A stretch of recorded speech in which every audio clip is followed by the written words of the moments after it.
que a gente já pode dar início, né?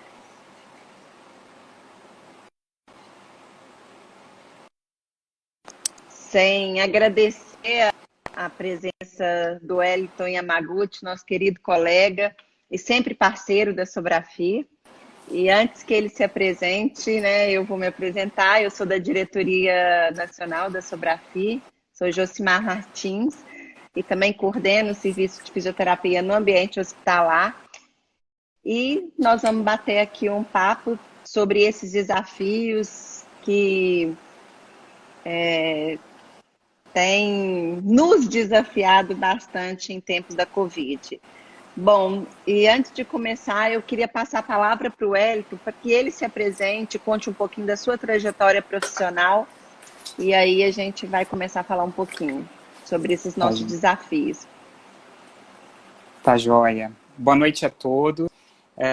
Inicialmente eu queria agradecer, né, a Josimar, em nome de toda a Sobrafi, pelo convite. Né, é uma grande honra poder participar de uma live de discussão sobre esse tema que tem sido a grande pauta do momento, né? E eu queria dizer que é um desafio estar aqui, na verdade. Antes de falarmos do desafio da gestão, é um desafio estar participando dessa live, né? Quem me conhece sabe que eu gosto de redes sociais, mas muito mais na linha discreta de só postar fotos e não aparecer muito em vídeos. Então, estar aqui é um desafio, Josimar. Mas diante da responsabilidade que nós temos, né, diante do contexto que nós estamos vivendo, eu entendia que era necessário aceitar esse convite e me desafiar para compartilhar um pouquinho da nossa experiência, o que a gente tem vivido a respeito desse tema, tá? Então, muito obrigado, é uma honra e eu espero humildemente contribuir um pouquinho com todos aqueles que estão nos acompanhando aí de casa, tá? Bom, me apresentando bem rapidamente, porque eu gosto muito de valorizar os espaços por onde eu passei e que me deram bagagem para que eu pudesse chegar até aqui. Eu sou formado, né, em fisioterapia pela Universidade Estadual de Londrina. Lá na UEL eu tive a oportunidade de fazer a residência em fisioterapia respiratória, permaneci lá durante 2 anos e depois de concluir a residência eu tive o desejo de conhecer uma escola nova e me mudei para São Paulo, onde ingressei no mestrado, né, sob orientação do professor Celso Carvalho, na Faculdade de Medicina da USP. Tive a oportunidade de, nesse período em que eu estava já no mestrado, entrar no Hospital Sírio-Libanês, onde eu comecei a atuar na assistência. E aí as coisas foram acontecendo em paralelo, né? Fiz um doutorado também pela USP e fui tendo as oportunidades da instituição onde eu atuo hoje. Trabalhei durante alguns anos na assistência, na unidade crítica cardiológica, trabalhei na área de desenvolvimento, né, então uma área de educação corporativa, de treinamento de equipes. Há 2 anos eu assumi a coordenação de desenvolvimento multiprofissional, fiquei durante 1 ano, e há 1 ano atrás eu assumi a gerência do serviço de reabilitação. E em paralelo a tudo isso, desde 2013 eu sou docente, orientador do programa de mestrado e doutorado acadêmico do Hospital Sírio-Libanês. Então eu transito aí na área da assistência, gestão, ensino e vou seguindo, mas sobretudo com a paixão de levar a fisioterapia aí para o desenvolvimento da nossa profissão e contribuir para o desenvolvimento dela. Essa é um pouquinho da minha trajetória, Josimar. Parabéns, Wellington, e assim, de novo, já agradecendo essa disponibilidade, como você mesmo disse, de poder contribuir um pouco com a sua experiência, né? Todo mundo aí que está vivendo essas dificuldades, temos muitas dúvidas, né? É um assunto muito novo e sem muitas receitas prontas, né? Então, exato, esse desenvolvimento relâmpago aí que todo mundo está vivendo, é muito importante contar com a sua experiência. Então, nós vamos começar aqui mais uma live, né, da série Sobrafi de lives da Covid-19. A gente sabe que o paciente cursa com insuficiência respiratória, necessita de suporte ventilatório, terapia intensiva e muitas vezes ventilação mecânica. E por isso o fisioterapeuta está lá na linha de frente. A gente vê diariamente aí o ministro da Saúde falando que o fisioterapeuta é o né, um dos profissionais no front aí da atenção. A demanda, a gente sabe que ela está cada vez maior, e isso torna-se um desafio que é constante para os gestores da fisioterapia. Bom, parece que esse desafio está começando agora e ele não tem muita previsão de começar, a gente não sabe mesmo o que nos aguarda. E é interessante, né, que a gente esteja preparado para uma maratona, não por um sprint, né? Então, quando a gente fala de gestão, Elton, a gente fala de um universo muito grande, né? Que todos os serviços têm se debruçado para encontrar um melhor caminho.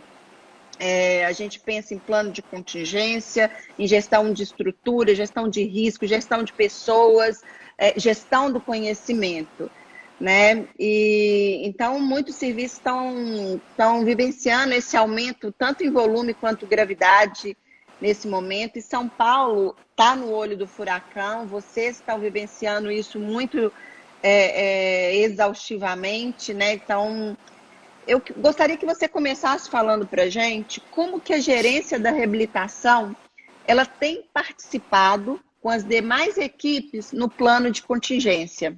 Uhum. Legal, eu vou anotando algumas perguntas. Tá joia. Na verdade, assim, a gente no Hospital Sírio-Libanês, na verdade, a crise do Covid, o enfrentamento dessa pandemia passou a ser pauta desde janeiro. Né? Desde janeiro começou-se a discutir e, obviamente, né, de uma forma muito intensa nos últimos dias, nas últimas semanas. Né? Então, montou-se um comitê de crise. E o que é interessante nesse comitê de crise é a participação de diversas disciplinas, né? Desde das equipes assistenciais, então, o protagonismo importante da equipe de enfermagem, nutrição, a farmácia tem um papel muito importante nesse desafio, né? Equipes administrativas, comunicação fundamental nesse momento, né? de pandemia, então a informação ela precisa ser permeável na instituição. E é claro que não poderia faltar, né, a fisioterapia. E justamente nesse sentido, né, Josimar, nós sabemos que a pandemia ela conduz esses pacientes, os pacientes infectados, a um quadro de insuficiência respiratória aguda, hipoxêmica, e nós sabemos que a fisioterapia ela tem uma forte atuação nesses pacientes, né? Então, certamente a nossa participação é uma participação de protagonistas mesmo, e que muito agrega, desde de contribuições, né, nesse comitê, por exemplo, que eu participo, né, desde discussões sobre contribuições de estrutura de unidades, equipamentos, o mapeamento de ventiladores mecânicos, de materiais respiratórios, dimensionamento, né, o impacto fase a fase dessa pandemia, né, sobre dimensionamento, sobre recursos humanos, sobre os modelos assistenciais dentro de uma equipe interdisciplinar, né? Então, nós tivemos a oportunidade de contribuir muito com a estruturação do conhecimento, aquilo que estava muito vinculado a suporte ventilatório, né, a reabilitação em si, pensando até em todos os aspectos, né, pensando num paciente gravemente acometido, mas também lembrando daquele paciente que não é tão grave, que apresenta sintomas mais leves, né? Então, é muito interessante que nesse momento, é um momento em que o profissional fisioterapeuta precisa se posicionar mais do que nunca nos espaços para mostrar exatamente o papel e a contribuição desse profissional dentro desse time multidisciplinar, né? Então, se existe algo positivo, né, ou vários aspectos positivos diante de tudo isso, talvez a gente possa falar um pouquinho sobre o legado dessa pandemia mais para frente, mas é o fato da gente ter a oportunidade nesse momento de mostrarmos, né, os nossos resultados, os nossos desfechos e a nossa atuação, né? Então, eu fico muito feliz com o posicionamento da Sobrafir, tive a oportunidade de ver alguns posicionamentos atrás, nosso presidente Flávio Marciel, né, que falou sobre o momento de nós nos posicionarmos e irmos para a linha de frente, entendendo que somos profissionais relevantes e importantes nesse momento. Então, acho que essa é uma parte da experiência que a gente tem tido aqui no hospital, né, o quanto que nós fazemos parte desse planejamento do plano de contingência. E assim, é muito interessante quando você fala tomar o protagonismo, Wellington, porque são realidades diferentes, mas o fisioterapeuta ele tem que ser participativo nesse comitê de crise, tem que oferecer a sua expertise, né? E aí, com isso, vai mostrar realmente que ele é um profissional que está no protagonismo dessa situação. Com certeza isso é muito desafiante. Muitas vezes uma equipe, né, às vezes hospitais menores, hospitais que ainda não têm uma estrutura tão já organizada, né, o fisioterapeuta sabe que vai ter que organizar a estrutura, contingente de equipamento, respiradores, circuitos, filtros, enfim, se associar com o pessoal de compras, orientar. Então, não é em si o papel de atender com excelência aquele profissional, paciente, óbvio que esse é o nosso desfecho final, mas também se mostrar como um profissional capaz de estar nas equipes de gestão dentro das unidades. Exato, né? exato. Uhum. E com isso são vários desafios, outro grande, e talvez penso que um dos maiores seja o de gerenciar pessoas, recursos humanos, né? A gente sabe, né, que esse vírus é um vírus antigo, mas de resultados desconhecidos e com uma perspectiva em termos de número que nós nunca vimos antes, nós nunca vivenciamos isso antes. Né? Então, o que a gente vê é medo, insegurança, né? Isso está presente em todas as equipes. E eu queria que você falasse um pouco para a gente como que a gente pode contornar ou minimizar essa insegurança para a gente conseguir uma melhor assistência, uma melhor produtividade, uma melhor eficiência da nossa equipe. Joia. Josimar, uma das facetas da gestão que eu mais tenho paixão é a linha da gestão de pessoas. Né? Então, acho que talvez pelo histórico da minha formação, eu tive um período muito grande em que eu atuei com educação, né? Trabalhei com educação, com desenvolvimento de pessoas. Né? Então, hoje, na gestão, na função de gestão, é uma linha que eu tenho paixão. Porque, para mim, o que importa é justamente eu poder contribuir enquanto gestor para que essas pessoas ofereçam a melhor assistência lá para o nosso paciente. Então, eu participo dessa batalha dando condições, junto de uma equipe de liderança, dando condições para que esses guerreiros vão à linha de frente e mostrem os resultados da fisioterapia lá no nosso paciente, né? Então, a gestão de pessoas, para mim, é fascinante, né? E acho que talvez a primeira coisa que a gente tem que lembrar dentro da gestão de pessoas, e é o lema, inclusive, dos veículos de comunicação que nós temos visto na nossa instituição, é o não ter vergonha de aceitar ou reconhecer as vulnerabilidades. Né? Então, um vídeo institucional muito recente que foi elaborado pela área de comunicação trouxe exatamente essa mensagem. E é essa mensagem que nós, gestores, precisamos levar. Né? Então, é legítimo o medo, as ansiedades, todos nós temos histórias de vida, nós temos uma história familiar, cada um sabe quais são os seus familiares que estão em casa esperando pela gente, e todas essas ansiedades, elas precisam ser acolhidas. Enquanto um gestor que é líder, na verdade, que desempenha um papel de líder, um gestor que inclui a equipe, né, que traz essa equipe para questionar, porque os questionamentos nos trazem perguntas clínicas que deverão ser respondidas lá na beira-leito, né? Então, com certeza, a gestão de pessoas é um desafio. E trazê-los para o protagonismo é, sem dúvida, importante para que a gente obtenha resultados significativos. E o que eu pude perceber na nossa experiência aqui no hospital foi que, a partir do momento em que a gente conseguiu organizar o conhecimento, estruturar um pouquinho melhor o conhecimento, transmitindo segurança para as equipes, as ansiedades elas começaram a se acomodar, né? Digamos assim, que elas começaram a ter condições de raciocinar, né? Elas começaram a se sentir mais seguras, mais acolhidas, e a gente percebeu que o time, primeiro porque a gente não tem muito tempo, né? Na verdade, um dos grandes desafios da pandemia é esse, né? Se a gestão já é desafiadora, nesse momento nós temos que ser ágeis, eficientes, focados e as coisas precisam acontecer imediatamente, né? Então, eu acho que isso trouxe para a liderança aí um papel, uma responsabilidade de ir sim, nós fazemos rondas, né? No período da manhã, à tarde, nós fazemos escalas.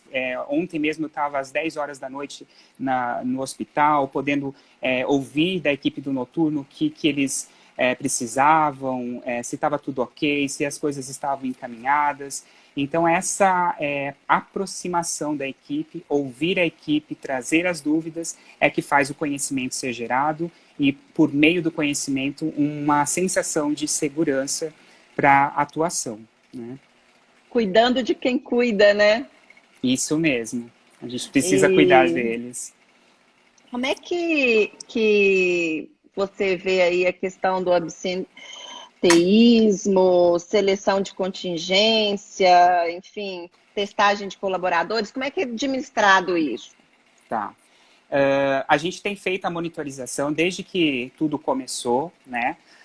Diariamente, então existe, isso é pauta fixa do comitê de crise, inclusive, né, dimensionamento de RH, e a gente tem feito uma monitorização diária, né, todos os dias a gente já vai acompanhando, e a forma como a gente faz a gestão desse quadro de pessoas, eu acho que ela depende um pouquinho dos contextos, né, então eu posso falar um pouquinho do nosso contexto, em que a gente monitora, né, os afastamentos por causas respiratórias e causas não respiratórias. E a gente percebe que existe um equilíbrio hoje em relação aos afastamentos de causas respiratórias, né, por sintomas respiratórios, daquelas causas de afastamentos habituais, né? E por meio, então, dessa ferramenta, a gente também consegue ter uma previsão do retorno dessas equipes. E desde que tudo começou, a gente tem uma curva estável, né? Ela não tem tido picos para além de uma mediana, né? Uhum. Então, a gente tem controlado muito isso. A gente teve diariamente, né, que a gente teve 0,8% da equipe que não estava participando do quadro, né, disponível para assistência, e a gente teve o maior pico de 7,5%. Né? Como que a gente equilibra isso? Então, é importante que o gestor saiba quais são suas reservas, né?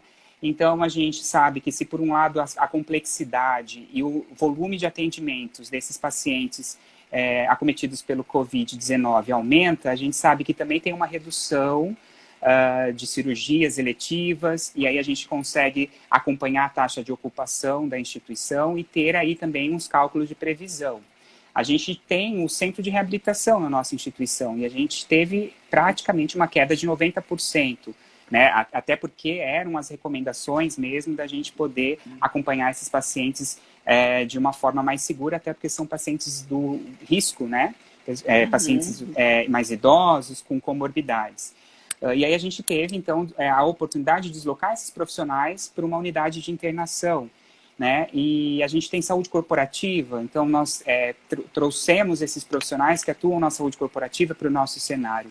Então, nós estamos hoje num cenário em que, se houver a necessidade de ampliar mais unidades, a gente precisa recalcular o dimensionamento e sim ter contratações novas, como estamos fazendo nesse exato momento. Né? Então, o processo seletivo, então a área de recrutamento e seleção teve que se reinventar, né? Então, algumas estratégias diferentes, não excluindo o rigor pelo processo seletivo, né? Uhum. E a gente está aí, né, fazendo esse cálculo na unha diariamente e sim, né, com muito receio do que a gente pode vir a viver aí nos próximos dias, e a gente tem se preocupado muito com isso.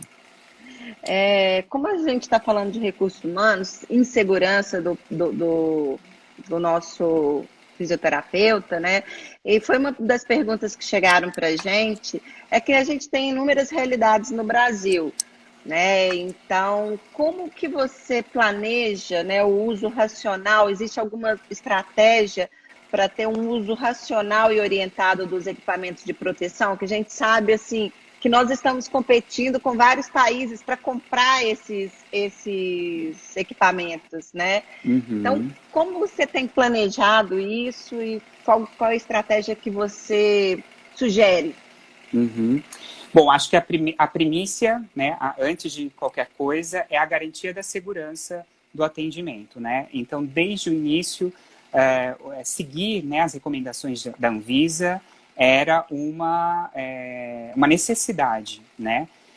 E é importante que todos, né, saibam que muitas atualizações acontecem ao longo do percurso, né? Então, nós tivemos algumas atualizações, né? No dia 23 de março, nós tivemos uma atualização, tivemos uma recente, e a gente precisa ir acompanhando, e nós seguimos imediatamente todas as recomendações, né, em relação aos equipamentos de proteção individual.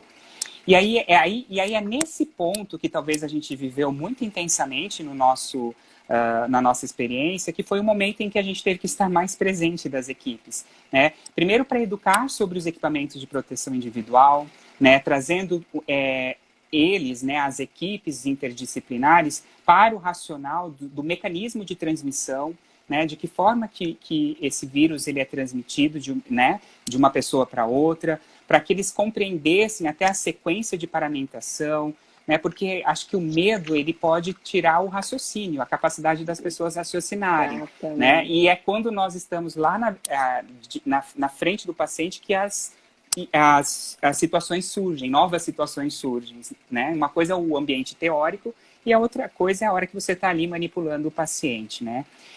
Então, o uso racional, né, de equipamentos de proteção, a gente tem trabalhado por meio do processo educativo, né? Para que as pessoas compreendam, respeitando a validade dos fabricantes, para que as pessoas não desperdicem, não utilizem EPIs que não são recomendados a depender do setor onde elas estão, né? Mas eu queria trazer uma particularidade, Josimar, que para além da recomendação técnica, nós vivenciamos aí já algumas diferentes fases da pandemia, né? Então, nós vivemos um momento em que tudo estava muito vinculado a uma epidemiologia de pessoas que tinham um histórico de viagens do exterior, mas, de repente, a gente passa por um momento em que a transmissão já é comunitária, né? Então, essa questão dos equipamentos de proteção, nós vivemos mudanças ao longo do processo, não pela mudanças em relação ao que a nossa CCIH recomenda, baseada na Anvisa, mas mudanças visando a proteção, a segurança psicológica também das equipes, né? Então, a gente teve que trabalhar, por exemplo, em unidades que não eram unidades que estavam recebendo os pacientes com a infecção do Covid-19, e aí a gente foi trabalhando. É um trabalho diário. Quando a gente trabalha, né, um determinado tópico, a gente percebe que precisa revisitar um tópico, a gente percebe que a gente precisa avançar em algumas medidas administrativas, sempre pensando que as equipes elas precisam estar se sentindo protegidas, né? Como a gente está falando em equipe, a gente recebeu uma pergunta aqui, essa pergunta veio do Peru, e como é o fluxo de atendimento nas unidades de internação? Existe um rodízio de equipes? Porque às vezes um paciente está numa unidade que o trabalho é mais leve que o outro, como que a gente pode administrar isso? Joia. Historicamente, na timeline do nosso enfrentamento, nós tivemos os primeiros casos com sintomas leves. E esses pacientes, então, eles eram alocados em unidades de baixa complexidade, né? Mas, muito rapidamente, a gente também começou a receber alguns pacientes mais complexos. E aí a gente tinha o outro extremo, que eram os pacientes que precisavam de uma unidade de terapia intensiva. E aí a gente chegou numa outra fase que a gente também tinha um perfil intermediário, né, de complexidade, em que ele não podia ficar numa unidade de internação comum, mas também não era um paciente de terapia intensiva, e a gente hoje tem 3 cenários de complexidade na instituição, tá? No início, então, nós pensamos em seguir as recomendações das melhores práticas internacionais de dedicar as pessoas para aquelas unidades. Pensando aí em desenvolvimento técnico, pensando na própria habilidade de se trabalhar com os equipamentos de proteção individual, com a segurança que se instala a partir do momento que você vai vivenciando aquele contexto diariamente, né? E assim também foi nos outros setores, de complexidade intermediária e de alta complexidade. Eu acho que os contextos são tão distintos, né, de um cenário para o outro, que eu não consigo te dizer assim que, de repente, a equipe que está lá na unidade de internação tem talvez tenha um trabalho mais leve, né? Sem dúvida, É alguns diferente, né? é diferente o que é complexo, vamos dizer assim. É Exatamente. diferente o que é complexo. A gente tem visto na UTI, eu queria, assim, o tempo todo que eu tenho oportunidade de parabenizar esses profissionais, né, do Brasil inteiro que já tem lidado com isso, né? Todo o movimento para fazer prono, por exemplo, nesses pacientes. É muito trabalho investido, é muito engajamento, é muito desejo de fazer acontecer, né? Então, são complexidades distintas, né? E aí a gente talvez caminhe para uma outra etapa da nossa experiência, Josimar, que é sim pensar, né? Talvez no rodízio das equipes, é importante lembrar que o hospital não para, né? As É, outras necessidades, elas continuam. Então, eu super honro também aqueles colaboradores, aqueles profissionais que estão lá mantendo as outras necessidades de saúde, né? Que estão lá segurando o que o hospital sempre segurou, né? Então, a gente tem vivido, às vezes, desafios que a gente vence diariamente. Talvez para o líder, para os gestores que estão nos acompanhando, podem compartilhar um pouquinho desse sentimento, que parece que a gente derrota um inimigo diariamente, diariamente, né? e aí a gente vai pensando em novas oportunidades. Então, talvez esse revezamento, pensando até em demanda emocional, que talvez a gente tenha a oportunidade de explorar bem essa questão também, seja necessário, né? E você está falando assim, um desafio, né, de matar um leão a cada dia. E uma situação que a gente vê constantemente é a chuva de informação que chega. A gente recebe todo dia guideline, artigos novos, recomendações novas, vídeos novos e protocolos de instituição e por aí vai. Eu queria saber como que vocês estão filtrando isso tudo, porque na verdade eu acho que a gente tem que ter uma linha, né? Definir o que vai ser feito e como que vocês fazem a gestão do conhecimento. Como que Ótimo. para otimizar e quais são as estratégias que vocês acreditam que aquela melhor prática vai chegar lá na ponta? Muito bom, Josimar. Eu diria que é fundamental e necessário que haja uma gestão do conhecimento. Há umas 2, 3, 4 semanas atrás, a gente viveu isso, né? Os grupos de WhatsApp recebendo inúmeras publicações, inúmeros guidelines, recomendações de associações, recomendações de instituições, enfim. E a gente percebeu que isso, na verdade, despertava nas equipes uma certa ansiedade, né? Então, imediatamente, nós nos organizamos internamente para compor um comitê de elaboração do nosso manual, né, da nossa prática, qual que era o nosso modelo, considerando as experiências, as evidências que a cada dia chega uma nova proposta nova, não diria nem uma consolidação científica, porque a gente ainda não pode falar nisso, né? Mas a gente percebeu que precisávamos organizar e estruturar, porque não basta eu só compartilhar uma informação, eu preciso realmente, como você falou, filtrar, selecionar o que é importante, o que é relevante e o que se aplica à minha realidade, né? Então, nós montamos um comitê que é composto hoje por 10 pessoas, que são as pessoas que estão reunindo essas informações e fazem a organização desse conhecimento. E aí a gente usou muitas estratégias, né? Então, acho que a gente criou o time de multiplicadores, são 25 profissionais hoje que compõem esse time, né? São pessoas que levam, então, essa informação que nós compilamos para as equipes.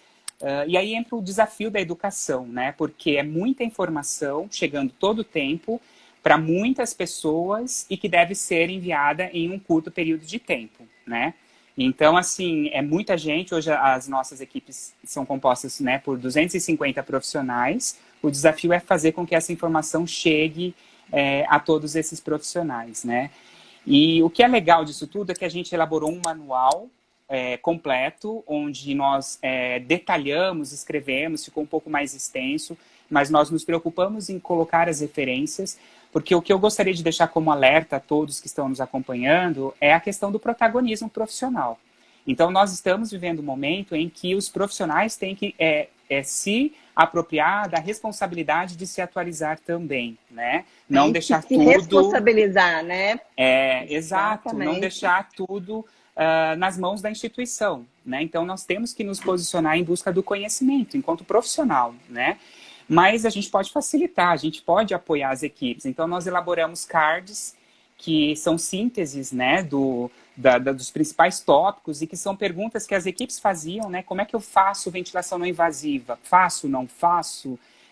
Aerossolterapia? Enfim, são vários tópicos, né? Da intubação, da reanimação, da ventilação mecânica avançada, de prono, que a gente precisava colocar tudo isso dentro de um único material. Então, eu tenho inúmeras perguntas e eu, enquanto gestor, quando alguém que promove a gestão do conhecimento, eu preciso ter um time que organiza e leva essa informação para as pessoas. E eu queria destacar só mais um tópico desse tema, que é o quanto que, na minha experiência, eu percebi o movimento das equipes em vir buscar essas informações. Nós não tivemos nenhuma dificuldade em reunir as pessoas queriam a informação, né? Então, talvez isso seja algo que mereça ser destacado. As pessoas, às vezes, não tinham condições de ficar presencialmente nos grupos pequenos, né, no hospital, se reuniram pelo Workplace ou pelo Zoom, né, e fizeram grupos virtuais para discutir esses cards.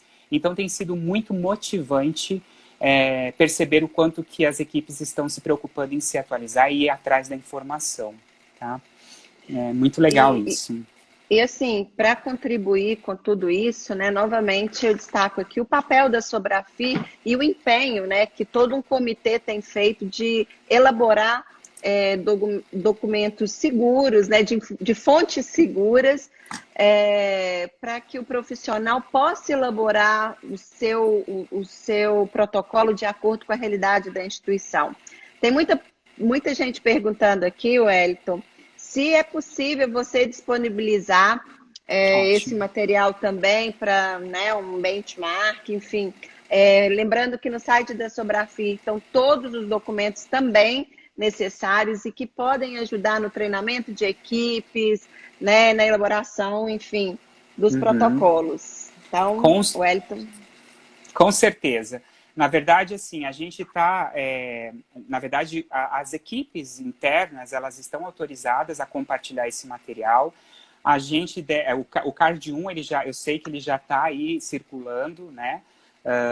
Pelas redes sociais. A gente tem um segundo CARD, que é um CARD focado em intubação orotraqueal, transporte do paciente em ventilação mecânica, reanimação cardiovascular, cardiorrespiratória, né? Então, esse CARD a gente só está passando por uma finalização, né? E a gente vai disponibilizar a partir de amanhã ou sábado, né? E as pessoas que quiserem podem entrar em contato também comigo, que eu tenho disponibilizado, né? No domingo ou no sábado, não me recordo exatamente, né? Eu compartilhei um vídeo sobre prono, né? No meu Facebook. Um vídeo que foi filmado pela equipe interdisciplinar das nossas UTIs, né? A equipe de fisioterapeutas, né? Débora Trigo, Daniel, são fisioterapeutas que lideraram essa ação junto dos enfermeiros, Francine, Natália, né? E ficou muito legal esse vídeo. Esse vídeo a gente está compartilhando também, né? É um vídeo, eu queria até fazer uma ressalva, porque é um vídeo que se propõe exclusivamente a falar sobre uma técnica que a gente utiliza para fazer prono, né? No vídeo as pessoas não estão paramentadas, porque não era a intenção, né? Mas acho que é importante a gente ter uma responsabilidade, Josimar, nesse meio virtual, em transmitir informações corretas, não ter má fé, né? Então, é importante entender o propósito de algumas informações que circulam e tomar cuidado com sensacionalismos, né? Fake news. Então, quando você fala em buscar fontes confiáveis, tem todo o meu apoio para que as pessoas confiem em fontes confiáveis, né? Então, a gente está à disposição para compartilhar esses materiais.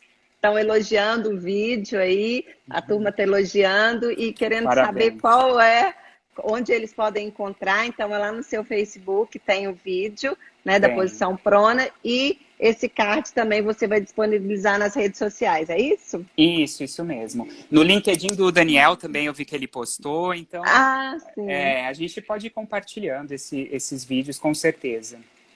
Perfeito. E a gente também, né, pela Sobrafira, a gente pode enviar, enfim, isso Ótimo, sempre, informações de peso, informações, né, com segurança, elas são realmente super bem-vindas. com Né? A gente certeza. está falando aqui agora dos protocolos, né? Que legado que você acha que tanto treinamento, tanta gestão de conhecimento, de uma forma muito relâmpago, né, que está acontecendo, o que isso vai ficar como legado em se tratando do conhecimento? Olha, com certeza, né? Às vezes a gente acorda todos os dias, eu não sei se vocês têm essa sensação de que a gente está dentro de um filme de ficção científica, né? Porque desde quando tudo isso começou, eu praticamente tenho vivido isso quase que o dia inteiro, né? Diante de uma responsabilidade, uma missão que eu entendo que nós da liderança temos num momento como esse, né? De liderar realmente equipes. Então, parece que todos os dias eu acordo e falo, nossa, não é um pesadelo, não é um filme, é a vida real, estamos vivendo isso. Mas, ao mesmo tempo, como eu sou uma pessoa que sempre olha, né, o lado positivo das coisas, eu fico imaginando que a gente deve vencer isso da melhor forma possível. Então, equipes de saúde, vamos lutar pela sobrevivência dos nossos pacientes, né? Fica aqui o meu clamor para que a gente faça a nossa parte, para que a gente consiga atravessar isso da melhor forma possível, né? E eu gostaria de, às vezes eu penso assim no momento em que a gente vai realmente ultrapassar isso, né? Porque a gente vai ultrapassar isso, né? Nós temos que acreditar nisso. E aí eu fico imaginando todo o legado, né? O que vai ficar para nós, profissionais, no que diz respeito a conhecimento, né? No que diz respeito à gestão, à forma de liderar, né? À educação, né? Então eu fico muito preocupado como que vai ser o desfecho funcional desses pacientes, se a gente não vai ter aí uma Sim, geração de pacientes com fraqueza adquirida, né? Por conta que a gente vive hoje, a gente sabe de a importância da reabilitação precoce, né? Mas, por um outro lado, a luta entre o desfecho clínico focado na sobrevivência, que foi um desfecho lá de décadas atrás, por conta da segurança da equipe, por conta da alta demanda, são todos fatores que estão inseridos nesse contexto e que eu não sei se talvez a gente vai ter um olhar tão fino para essa questão dos aspectos funcionais. Talvez a gente vai ter aí um grande trabalho pela frente em cuidar desses pacientes pós estado crítico, né? E assim, né, você me perguntou o legado, né? Eu tenho certeza que os líderes vão se posicionar de uma forma muito mais completa diante das suas equipes. Os líderes, com certeza, eles estão sendo mobilizados, né? Eu começo a falar sobre isso e vem uma certa emoção, porque a gente tem vivido isso, né? Essa preocupação de realmente levar a melhor prática, a excelência, o cuidado para as equipes. Então, eu não tenho dúvida de que os gestores serão mais ágeis, né? Eu acho que a gente está tendo que exatamente. fazer Treinar isso. muita coisa rápida, né? Muita coisa mais eficiente. Em relação à educação, né? O legado dos meios virtuais, nós não precisamos estar reunidos no mesmo local, muitas vezes, né? Dá para a gente fazer grupos, fóruns, discutir muito mais, né? Essa questão de levar muita informação para muita gente em pouco tempo, né? Tem desafiado, nós temos profissionais na nossa equipe, né? Que trabalham especificamente, então nós temos esse privilégio de ter alguém que pensa nas estratégias educacionais, que é o profissional de desenvolvimento, né? Que alguns anos atrás eu exercia essa função, né? E eu digo que também os pesquisadores talvez serão diferentes, né? Nós temos na nossa equipe, no ano passado nós desenhamos um modelo de estrutura em que a gente conseguiu deixar uma pessoa dedicada para pesquisa. Esses cards, esses manuais, Josimar, esse comitê de 10 pessoas elaborou isso em 2 dias. Em 2 dias todo esse material saiu, né? Toda a arte, o visual, né? E eu não tenho dúvidas de que isso talvez tenha sido potencializado porque a gente tem uma pessoa voltada para a pesquisa na equipe, né? Então, pessoas que são voltadas para a pesquisa científica, para a educação, líderes, gestores, mas, sobretudo, as pessoas que estão vivendo lá na ponta os desafios do dia a dia, né? Então, a equipe assistencial trazendo as dúvidas, representando o que são as dificuldades do dia a dia é que fazem a diferença. Então, a pesquisa também está aí, né, se reinventando. Nós temos projetos que a gente já está delineando, né, junto com esse profissional, que é o Renato Righetti, de coisas que a gente não pode deixar de registrar nesse momento, para que a gente possa compartilhar essa experiência dessa série histórica que a gente está vivendo. Exatamente. E esse engajamento, né, que você coloca, né, dos líderes, de mais foco, eficiência, metodologias mais ágeis, todo esse engajamento eu também sinto de quem está na ponta, de querer essa informação que você, né, a gestão de conhecimento promove, de querer entender mais da proteção, da segurança, querer auxiliar o colega, o outro profissional, né? Então, assim, existe um engajamento geral, né? E talvez, se tratando da terapia intensiva, que é um ambiente talvez o mais multidisciplinar que exista na saúde, eu acho que está mais e mais ligado, e a visão de que eu dependo de você, você depende de mim, a gente está junto nessa, talvez a gente nunca tenha visto, né, isso antes. Ou nunca tenha visto isso com tanta intensidade. Intensidade, exatamente. É muito intenso, é muito intenso os sentimentos, é muito intenso as experiências, né? De fato, existe um protagonismo das equipes que estão à beira-leito, essas pessoas, elas estão se organizando, elas estão dando o máximo delas, elas estão sentindo orgulho, né? Se reconectando com o propósito, né? Nós temos tido a oportunidade de refletir para que viemos, né? Exato. E eu tenho tido a oportunidade, Josimar, de ouvir relatos de fisioterapeutas sêniores, veteranos, né? E tenho a oportunidade de vivenciar a emoção desses profissionais, né? Essa semana eu tive a oportunidade de conversar com uma fisioterapeuta que é uma referência na nossa instituição, e em lágrimas ela compartilhou a experiência do primeiro paciente que foi estubado e que recebeu alta da UTI, e ela teve a oportunidade de compartilhar como se fosse a primeira experiência de estubação. Eu me lembro quando eu estubei meu primeiro paciente, e ela me contando, né, eu tive a sensação de viver junto com ela esse momento, né, da alegria, a vitória, quando a gente está lá no primeiro ano de formado, né, quando a gente coloca o paciente de pé pela primeira vez, sabe, a celebração dessas conquistas a gente tem visto as equipes trazerem, né? Então, uma fisioterapeuta de mais de 20 anos, com lágrimas nos olhos, mostrando a emoção de poder contribuir para o desfecho desse paciente. Ontem à noite eu estava com uma outra fisioterapeuta veterana, de mais de 25 anos, e eu cheguei todo cuidadoso, né, plantão da noite, e comecei a perguntar um pouquinho sobre os pacientes que estavam internados, e ela com a maior vontade de querer compartilhar o conhecimento, né? Tinham acabado de fazer a pronação de um paciente. É muito bonito de se ver, né, o resultado, né, a melhora da relação PO2-FiO2 imediata, e assim, uma profissional de mais de 25 anos contando como se fosse a primeira vez que ela tinha feito esse tipo de estratégia, né? Então, eu não tenho dúvidas, Josimar, essa tua pergunta de que há um engajamento dos profissionais que estão na assistência, existe, e eu aplaudo esse engajamento, toda essa luta que tem sido feita nos diferentes níveis, né? Desde da terapia intensiva, nas unidades intermediárias e naqueles pacientes também que estão com sintomas leves, tá? É emocionante. A gente se emociona, com certeza, né, de acontecer e de ouvir também. Mas, enfim, o que você tem para me falar sobre a conexão com o propósito? Já que a gente está falando disso tudo, fala um pouquinho para a gente.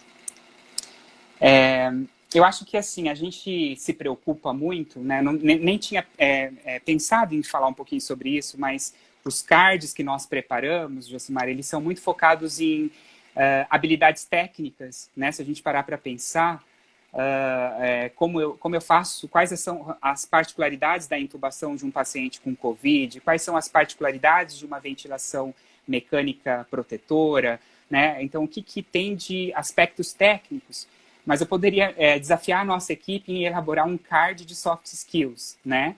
Porque quais são as competências comportamentais que toda essa experiência tem trazido para nós, né?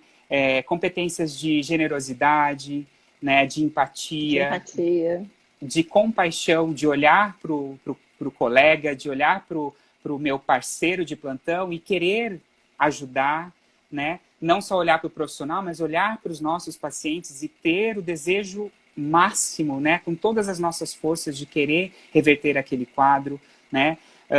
Competências de conflitos, porque não tem sido fácil, as pessoas têm emoções, né? Então, mediação de conflito, comunicação, como nós estamos precisando ser claros, né? Objetivos em alguns momentos, diretos, e falar com clareza, né? Para você ter uma ideia, uma estratégia que nós acabamos tendo que adotar, justamente diante desse movimento de muita gente postando muita coisa, nós criamos um grupo onde nós falamos que aquele seria um canal de comunicação, né? E eu, enquanto gestor, eu tive muito medo das pessoas entenderem que não havia espaço para o diálogo, né? Mas a necessidade de ter um canal de comunicação eficiente. Então, olha, o que a instituição está recomendando enquanto EPIs? O que a instituição está recomendando enquanto prática de ventilação mecânica? E aí os outros canais de comunicação permanecem abertos, né? E aí eu fui recebendo os feedbacks falando, nossa, foi perfeito para a gente poder garantir uma comunicação efetiva, né?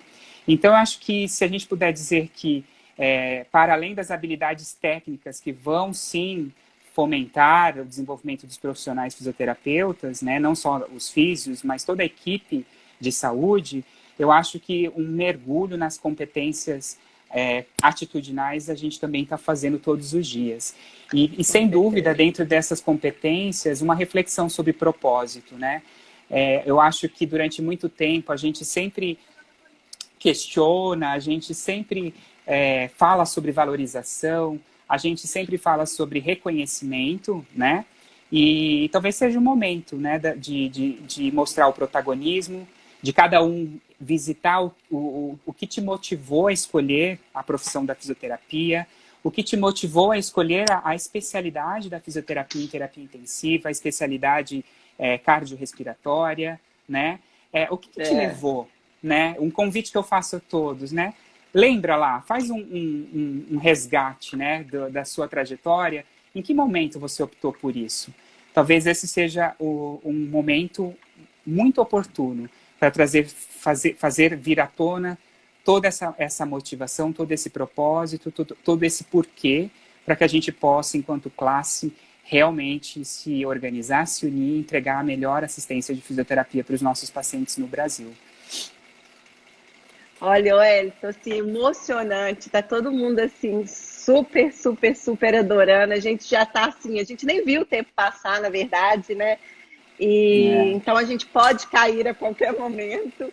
Tá bom. Eu queria que você fizesse assim as suas considerações finais para a gente depois assim despedir da galera. Tinha algumas outras perguntas aqui, mas enfim, você acabou falando sobre o emocional, né, da equipe. Eu acho que ficou super claro.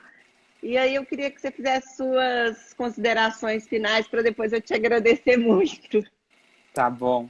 Você sabe que aqui congelou, então eu não sei o que aconteceu, mas eu não estou vendo os comentários, né? Não estão aparecendo. Então eu acabei não acompanhando as perguntas e os comentários. Acho que foi até bom que assim eu não me desconcentrei muito.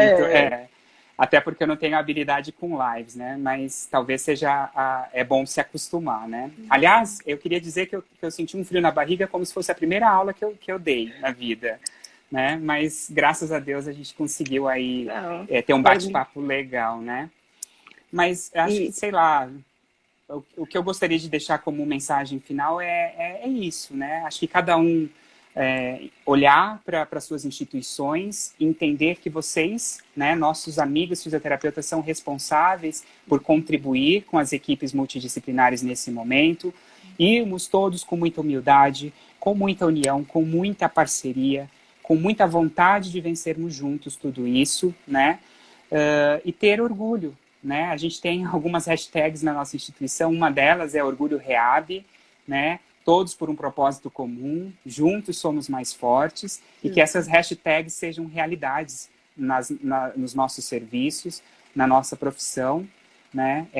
Tamo junto. Eu tenho me emocionado todos os dias. Acho que não tem um dia que eu não sinta uma emoção nova, né? E eu tenho certeza que isso está me fazendo um profissional mais forte, e espero levar isso para a próxima etapa, para os próximos dias.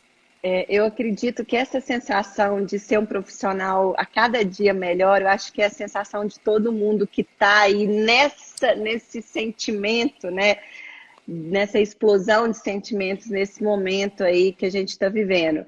Mas, com certeza, né, tudo isso vai ser um grande aprendizado para o gestor, para o profissional. Ele está se reinventando, se redescobrindo, né? Eu acho que se redescobrindo como um grande protagonista, mas lembrar que a gente realmente tem que fazer por onde, né? Tem que buscar, tem que, né, trabalhar o conhecimento para que realmente este chegue lá na ponta e a gente realmente promova melhor assistência. Eu gostaria de lembrar que a Sobrafy vai continuar fazendo lives, ora focadas, né, na gestão, ora focadas no tratamento propriamente dito, né, na questão mais técnica. Lembrar que documentos riquíssimos estão sendo elaborados e estão lá no site da Sobrafy. Tem um banner do a Sobrafy Covid, então vocês vão encontrar todos os documentos que podem nortear os protocolos de cada um. Wellington, muito obrigada. Você é um grande parceiro da Sobrafy, a gente está sempre junto. Foi muito bom contar com a sua expertise, com seu coração, porque emocionou todo mundo. Eu acho que realmente cada um refletiu, né, o que é ser fisioterapeuta e o que levou a gente a estar aqui hoje, né? Então, muito, muito obrigada. Nós estamos juntos. E aí vamos observar o desenrolar disso. Às vezes as coisas, né, vão crescendo e a gente vai trazendo coisas novas e que possam auxiliar aí os profissionais, fisioterapeutas intensivistas, cardiovascular e respiratório, né? Então, vocês podem sempre contar com a Sobrafy. A gente está aqui mesmo para esse amparo técnico-científico e para levar para o paciente a melhor assistência possível. Você falou uma coisa muito linda hoje: não desista do seu paciente, independente de recursos, de realidade. Eu acho que a gente tem que sempre dar o nosso melhor, né? Então fica aqui o nosso super boa noite e muito obrigada. A live vai ficar salva aqui, tá todo mundo perguntando, vai ficar salva. E aí, quem quiser pode assistir de novo, que realmente foi uma grande experiência. Muito, muito obrigada e um beijo bem grande para vocês. Tchau, pessoal. Um beijo grande. Tchau, pessoal. Um abraço. Tchau, tchau.